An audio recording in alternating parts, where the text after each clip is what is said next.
मुख्यमंत्री ममता बनर्जी का दौरा, मास्टर प्लान पर जोर। आप सब दिख रही है इंडिया न्यूज कोलकाता। पश्चिम बंगाल की मुख्यमंत्री ममता बनर्जी ने आज घाटाल का दौरा किया। उन्होंने यहां बाढ़ प्रभावित क्षेत्रों का जायजा लिया और बाढ़ पीड़ितों को राहत सामग्री बांटी। मुख्यमंत्री ने बाढ़ से हुई तबाही को अपनी आंखों से देखा और प्रभावित लोगों को जल्द से जल्द पुनर्वास का आश्वासन दिया। इस दौरान मुख्यमंत्री ने कहा कि घाटाल की पुरानी बाढ़ की समस्या का स्थायी समाधान करने के लिए घाटाल मास्टर प्लान को जल्द से जल्द लागू किया जाएगा। उन्होंने इस मुद्दे पर सरकार की प्रतिबद्धता को दोहराया। मुख्यमंत्री के साथ राज्य के सिंचाई मंत्री मानस रंजन भुइयां, मंत्री शिवली साहा, सांसद दीपक अधिकारी, देव अजीत माइती और अन्य वरिष्ठ अधिकारी मौजूद थे। घाटाल से एस प्रमाणिक राजीव का रिपोर्ट। स्टूडियो से हम राहुल, इंडिया न्यूज कोलकाता।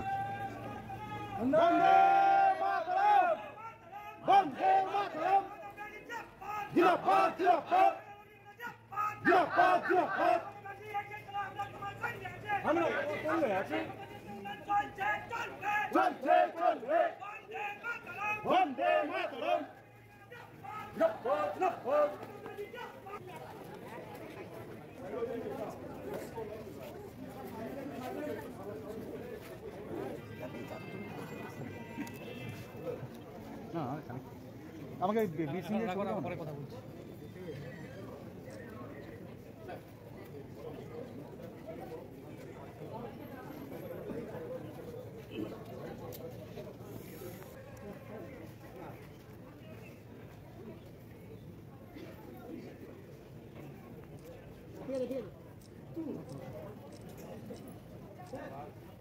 দিদি আমরা পিছনে আছি।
মোবাইল হাতে নামাইতে পারি, মোবাইল একটু তোমার হাতে নামাও। এবং পুলিশ এখানে গভর্নমেন্ট চালাচ্ছে। দিদি দেখুন, আমরা অলরেডি ঘাটাল মাস্টার প্ল্যান কেন্দ্রীয় সরকারের কাছে করেছিলাম, কিন্তু তারা কিছু করেনি।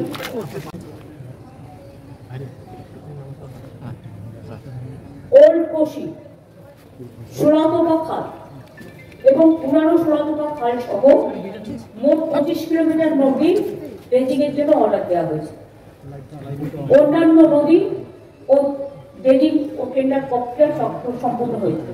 চূড়ান্ত পর্যায়ে ঘাটাল পুরসভা এলাকায় শিলাবতী নদীর বাম পাড়ে 3.5 কিলোমিটার দীর্ঘ গার্ডওয়াল নির্মাণের জন্য জমির পরিমাণ, সেখানে যতটা জমি কমানো যায় আমরা দেখবো, আর চেষ্টা করব যে মানুষকে উচ্ছেদ না করে যদি কোনো রকম অ্যাভয়েড করে অল্টারনেটিভ কোনো রুট বাঁচা যায়, সেই জন্য স্যাম্পল সার্ভে শুরু হয়েছে। 84টি নতুন কাজ, যেমন স্লুইস, সেতু এবং ড্রেজিং সহ অন্যান্য কাজের জন্য মাটি পরীক্ষা, জরিপ এবং নকশার কাজ চলছে। এগুলো 2025 সালের নভেম্বর মধ্যে চেষ্টা করছি, মানে বর্ষাটা না কমলে তো সার্ভেগুলো হয় না, সুতরাং সেই জন্য আমরা এটা অপেক্ষা করছি। এছাড়া একটা কথা আমি বলি যেটা হচ্ছে অনেক কৃষকের জমি বিভিন্ন জায়গায় বন্যায় ডুবে গেছে। আলু চাষি, পাট চাষি কিন্তু আমাদের পশ্চিমবঙ্গ সরকারের একটা ক্রপ ইন্স্যুরেন্স স্কিম আছে, যেটা প্রতি বছর যাদের জমি ডুবে যায়, কৃষকদের জমি বলুন, ধান বলুন, পাট বলুন, আলু বলুন, তাদের সবাইকে আমরা ইন্স্যুরেন্সের টাকা দিই। এবং সেই ইন্স্যুরেন্সের টাকা কিন্তু যারটা ডুবে যায় তাকে দিতে হবে, আগে তাদের দিতে হবে। এখন এই টাকাটা পুরো শস্য বীমার টাকাটা আমাদের রাজ্য সরকার বহন করে। ফলে একটু জল কমে গেলেই যে মাঠে জল জমে আছে বা ধান শস্য নষ্ট হচ্ছে বা আলু বলুন, পাট বলুন, পাটও ইনক্লুড করা হয়েছে, সেখানে এগ্রিকালচার ডিপার্টমেন্ট তারা সার্ভে করে কম ইতিমধ্যে দেওয়া শুরু হয়েছে অনেক জায়গায়, যেখানে সম্ভব, যেখানে জলের জন্য এখন সম্ভব নয়, মাঠটাগুলো ডুবে আছে, জলের পরিমাণ কমলেই সেটা সার্ভে হবে এবং তারা কম ইন্স্যুরেন্স পাবে। আমি চাষি ভাইদের বলবো, চিন্তা করার কোনো কারণ নেই, সরকার আপনাদের সাথে সবসময় আছে, পাশে থাকবে। কারণ দুর্যোগ একটা স্বপ্ন, শুনলে সবাই ভয় পায়, কিন্তু কিছু কিছু অঞ্চল আছে, আর বাংলা সবচেয়ে বেশি দুর্যোগে ক্ষতিগ্রস্ত হয়। দুর্যোগের মধ্যে দিয়ে মানুষের যেমন দুর্ভোগ হয়, আমাদের সরকারি কাটাগারও কোষাগারও প্রায় শূন্য হয়ে যায়। আগে ফ্লাড এফেক্টেড এরিয়ায় কেন্দ্রীয় সরকার টাকা দিত, গঙ্গা অ্যাকশন প্ল্যানে টাকা দিত, গঙ্গার ভাঙন বলে, নদীর ভাঙন বলে, এখন সব বন্ধ, সবটাই আমাদের নিজেদের থেকে করতে হয়। এবং আমাদের আপনারা জানেন 100 দিনের কাজের টাকাও দিতে হয়, কর্মসূচি যেটা আমরা করছি সেটাও বন্ধ। গ্রামীণ রাস্তাও আমরা তৈরি করি, পথশ্রীর মাধ্যমে যতটা পারছি কেন্দ্রীয় সরকার বন্ধ করে দিয়েছে সব। এছাড়াও বাড়ি আমরা আগে করেছি, বাংলার বাড়ি যেটা গ্রামীণ আবাস যোজনা হতো 45 লক্ষের মতো, আর এবছরও আরো লক্ষ করা হয়েছে, মাটি বাড়ি পাকা বাড়ি করার জন্য টাকা দেওয়া হয়েছে। এছাড়াও আরো 16 লক্ষ মানুষ যাদের লিস্টে নাম আছে তারা পেয়ে যাবে, ডিসেম্বরে হাফ টাকা পাবে, মেতে তার বাদ বাকি টাকাটা পাবে। আর তারপরেও যেটুকু বাকি থাকবে সেটা আমরা বছরে বছরে করে দেবো। এছাড়াও আরবান এরিয়াতেও বাড়ির টাকা দেওয়া হয়, সংখ্যালঘু এরিয়াতেও দেওয়া হয়, ট্রাইবেল এরিয়াতেও দেওয়া হয়, সেগুলো কিন্তু এক্সট্রা, সেই সংখ্যাটা আমি কিন্তু বললাম না, সেটাও প্রায় আরো 12-14 লাখ হবে সব মিলিয়ে। সুতরাং আমি আজকে নতুন নয়, প্রতিবারই আসি এবং একবার তো আমার মনে আছে ঘাটালে 3তলা বাড়ি থেকে হেলিকপ্টারে করে মানুষকে নামানো হয়েছিল, সেটাও আমার মনে আছে। কাজে এই জায়গাটা পুরো একদম ডোবার মতো। আর বাংলাটার প্রবলেম হচ্ছে নদী মাতৃকাতে, আর পশ্চিমবাংলার নৌকার নেপালে বৃষ্টি হলে বাংলায় জল ছেড়ে দেয়, ভুটানে বৃষ্টি হলে উত্তরবঙ্গ ডুবে যায়, নেপালে বৃষ্টি হলে উত্তরবঙ্গ ডুবে যায়, ডিবিসি জল ছেড়ে দিলে, মাইথন জল ছেড়ে দিলে, পাঞ্চের জল ছেড়ে দিলে অন্যান্য নদী হয়ে সেই জলগুলোকে দক্ষিণবঙ্গ ডুবে যায়। এতে মানুষের যেমন ক্ষতি হয়, আমাদেরও রাজস্ব থেকে প্রচুর পরিমাণ টাকা খরচ হয় এর জন্য, কিন্তু আমরা মনে করি মানুষ ভালো থাকে। এর জন্যই কিন্তু প্ল্যান করে আমাদের সরকারের আমলে আমরা প্রায় 5 লক্ষ পুকুর কেটেছি, 500 চেকড্যাম তৈরি করেছি, তাতেও কিন্তু জল অনেকটা ভরছে। কাজেই এখনো 2 মাস বাকি আছে। আর এবারে ডিবিসিতে জল ছেড়েছে, এটা সব রেকর্ড ছাপিয়ে গেছে। টোটালটা কত জানো বলো?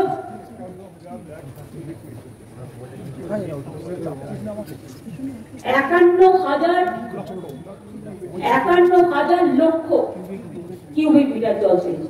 Can you imagine? মানে ঝাড়খণ্ড যেন না ডোবে, বাংলা যেন ডোবে। তো তোমরা ড্রেজিং করছো না কেন? ওখানে ড্রেজিং করলে প্রায় 10,000 কিউবিক মেট্রিক টন জল ধরতে পারে, কিন্তু ওরা 20 বছর ধরে ড্রেজিং করেনি। মাইথন, পাঞ্চে বর্ষা হলে জল ছিল কিন্তু বাংলায়, তো বাংলার কতটা সইবে এই অত্যাচার? আমরা সইব না। আগামী দিন আমি 2026-এর নির্বাচনের পরে এই ডিবিসির জল আমাদের এখানে ছাড়লেই কি করে ডিবিসির জলটাকে আটকানো যায় তার প্ল্যানিং আমরা করবো। এতে টাকা লাগবে, কারণ আমাদেরও দরকার একটা ড্যাম করতে হবে, ওইদিকে জল ছাড়লে আমরা আমাদের ড্যামে দিয়ে আমরা ওই জল অন্য দিকে পাস করবো। কারণ যতক্ষণ একটা কথা আছে, কিছু না থাকলে মা দুধ দেয় না। বলতে বলতে বলতে বলতে যখন পেটা হয়ে গেছি, তখন এবার একসাথে বিধান নিয়ে এই আমাদের গেম প্ল্যান। আসাম বন্যার টাকা পায়, দিয়েছে, বিহার দিয়েছে, বাংলা তো বঞ্চিত না। বাংলা হচ্ছে সব, বাংলার সাথে সবসময় বিমানটি ছিল বাতন। দেখছেন তো, আমি সঙ্গে বিদ্যাসাগরের বাড়ি ওখান দিয়ে এলাম।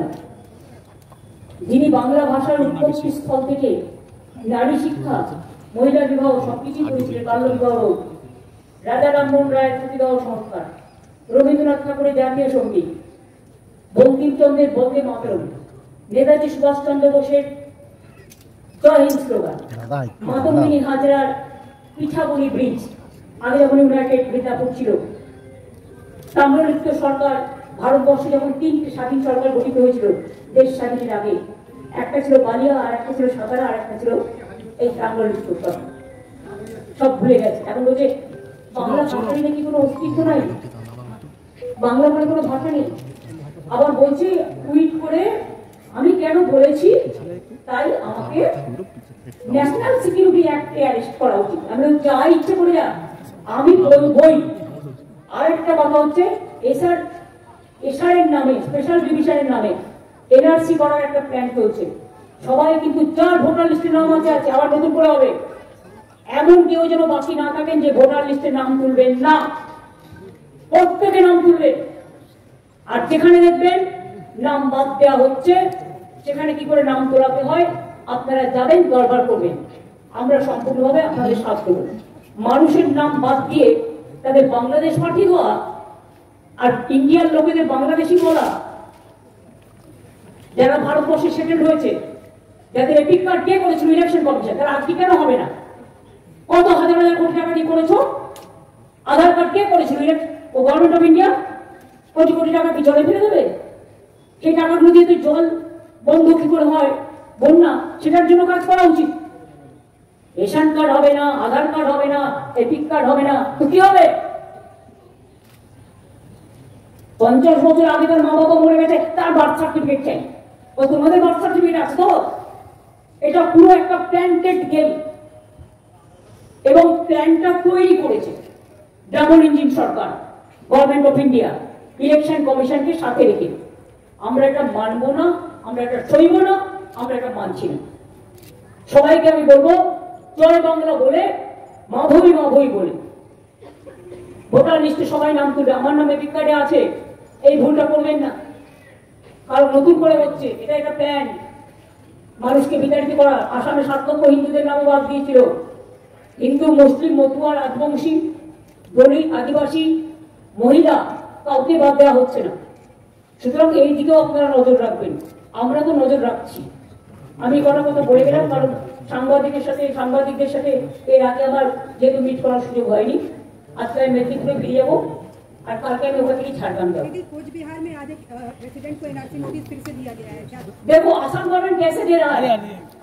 असम गवर्नमेंट हम बंगाली में बोलेगा, आप हिंदी में ट्रांसलेट करो। अगर वो लोग बंगाली को पसंद नहीं करते तो हम बांग्ला में जरूर बोलेंगे। बांग्ला भाषाয় বলছি, এনআরসি নোটিশ রাজবংশকে দেওয়া হয়েছে, শিল পরিবারকে দেওয়া হয়েছে, মধ্যমাদের উপর অত্যাচার হয়েছে, মহারাষ্ট্রে কুচিয়ে কুচিয়ে খুন করা হয়েছে, গুজরাটে অত্যাচার হয়েছে, রাজস্থানে হয়েছে, মধ্যপ্রদেশে হয়েছে, উড়িষ্যায় হয়েছে, গুরগাঁওতে এখনো অনেকে জেলে আছে। আর এত বড় সাহস হচ্ছে বাংলা বলে কোনো ভাষাই নেই। যে বাংলা ভাষা স্বাধীনতার জন্ম দেয়, যে বাংলা ভাষা জাতীয় নবজাগরণের জন্ম দেয়, যে বাংলা দেশকে স্বাধীন করে, যে বাংলা সারা পৃথিবীতে পঞ্চম আর সারা এশিয়াতে দ্বিতীয়। আমি অন্য ভাষা বলতেই পারি, আমার কোনো আপত্তি নেই, সবাইকে আমি সম্মান করি, কিন্তু আমার নিজের মা বলতে শেখা ভাষা আমি মা বলতে পারবো না, এটা কখনো হয় না। একটা শিশু জন্ম নিয়ে ফার্স্ট মা বলতে শেখে। হ্যাঁ, মাকে কেউ মাদার বলে, কেউ আম্মা বলে, কেউ মাম্মা বলে, নানা রাখে ডাকে, মা তো নয়। মাতৃভূমিকে রক্ষা করার শপথ আমাদের সকল। Didi, till now any fund released by central government for Ghatal flood situation? Till now any fund released by nothing, zero. Only they're doing. No. একটা ওয়ার্ডে বলতে চাই,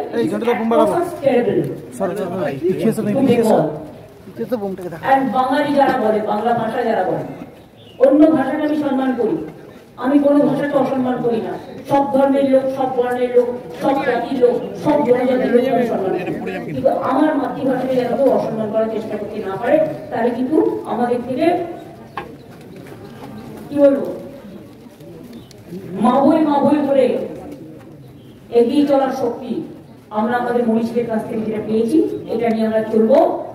আর বাদ ভেঙে দাও, অত্যাচারের বাদ ভেঙে দাও, আমরা ভাঙবো।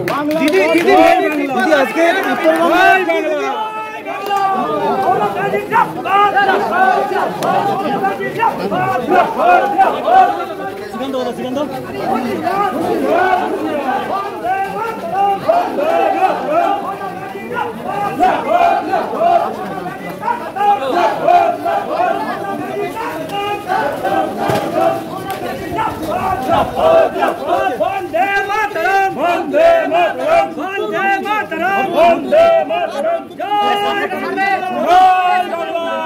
Jai Bangla, Jai Bangla,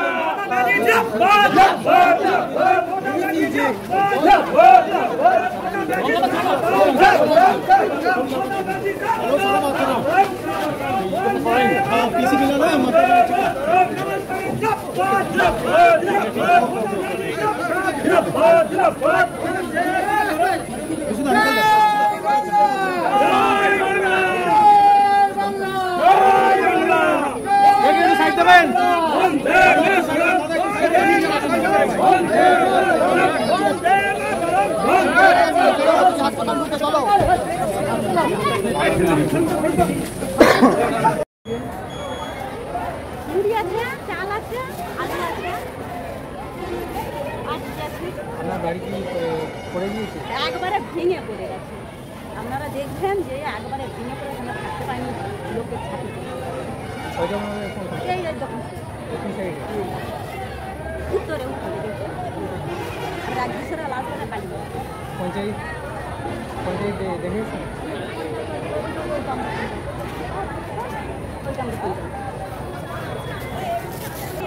আচ্ছা, এটা কি মুখ্যমন্ত্রীর কাছ থেকে পেলেন? এই যে আপনাকে ত্রাণ দিয়েছে, বলছি এটা কি মুখ্যমন্ত্রী দিলেন আপনারা?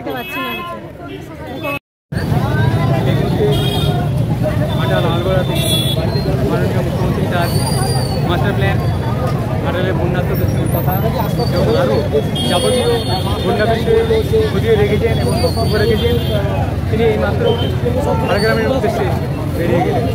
ঘাটাল থেকে রাজীব পাত্রের সঙ্গে আমি শ্যামাপদ প্রামাণিক, STSP news Bangla, India news Kolkata. সবার খবর সবার আগে। আমাদের মুখ্যমন্ত্রী ঘাটালবাসীর জন্য ঘাটাল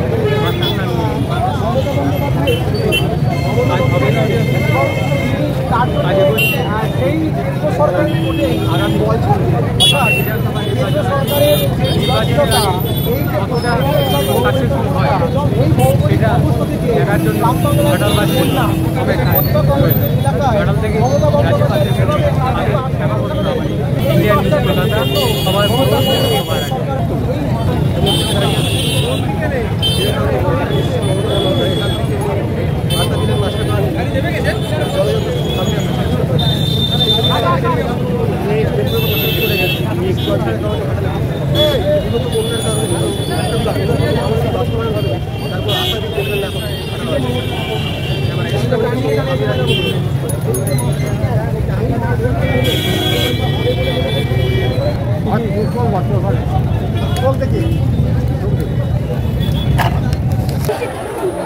ত্রাণ বিতরণ।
স্যার আজকে তো মাননীয় মুখ্যমন্ত্রী এসেছিলেন ঘাটাল মহকুমাতে, বন্যা পরিস্থিতি খতিয়ে দেখলেন এবং মাস্টার প্ল্যান নিয়ে অনেক কিছু বললেন। এই সম্বন্ধে আপনি এর প্রতিক্রিয়া কি, আপনি কী বলতে চাইছেন? মাননীয় মুখ্যমন্ত্রীকে ধন্যবাদ। উনি বন্যা প্লাবিত বন্যাক্লিষ্ট মানুষদের পাশে এসে দাঁড়িয়েছেন। মাস্টার প্ল্যান কাজ শুরু হয়েছে, আমরা আজকে এখানে রিলিফ ক্যাম্প চলছে। তো আমরা মুখ্যমন্ত্রীর আসার আগে থেকেই অনেক কাজও করেছি এবং পরেও করব। আমাদের বন্যার জল এখনও আছে, আমরা রিলিফ ক্যাম্প চালাচ্ছি, আগামী দিনেও চালাবো। রান্না করা খাবার দেওয়া হচ্ছে, মেডিকেল ক্যাম্প চলছে, সবগুলোই চলবে। পাশাপাশি মাস্টার প্ল্যানের কাজ যেটা শুরু হয়েছে সেটা আমরা তদারকিও করি এবং ভবিষ্যতে আরও ভালো কাজ হবে। ওনাকে ধন্যবাদ জানাচ্ছি। মানে আরও ওনার বক্তব্য উনি বললেন আরও প্রশাসন যাতে ঝাঁপিয়ে পড়ে দুস্থ মানুষের পাশে, সেই বার্তা দিয়ে আমরা কিন্তু দেখুন, আমি অন্ততপক্ষে নিজে চেষ্টা করি দুস্থদের পাশে দাঁড়ানোর জন্য। প্রচুর ক্যাম্প আমরা করছি, আগামী দিনেও করবো। আমার অফিসে প্রতিদিন রান্না হয়, তাছাড়া বিডিও অফিসগুলি থেকে উদ্যোগে হচ্ছে, সবাই চেষ্টা করছি আমরা মানুষের পাশে দাঁড়ানো। কিন্তু মানুষের যে কষ্ট সেটা সত্যিই দুর্বিষহ, কিন্তু আমরা সাধ্যমতো পাশে দাঁড়াবো।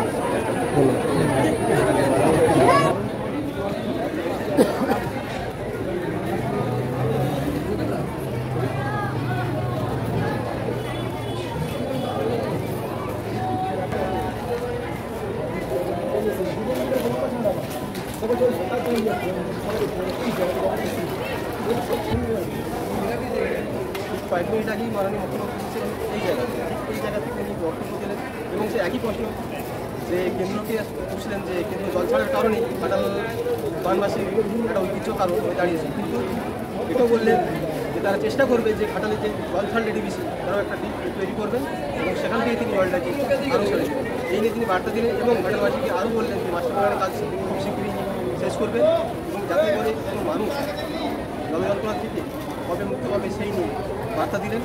এবারে এস করার সঙ্গে আমি একটা কথা দেখি ইন্ডিয়া নিউজ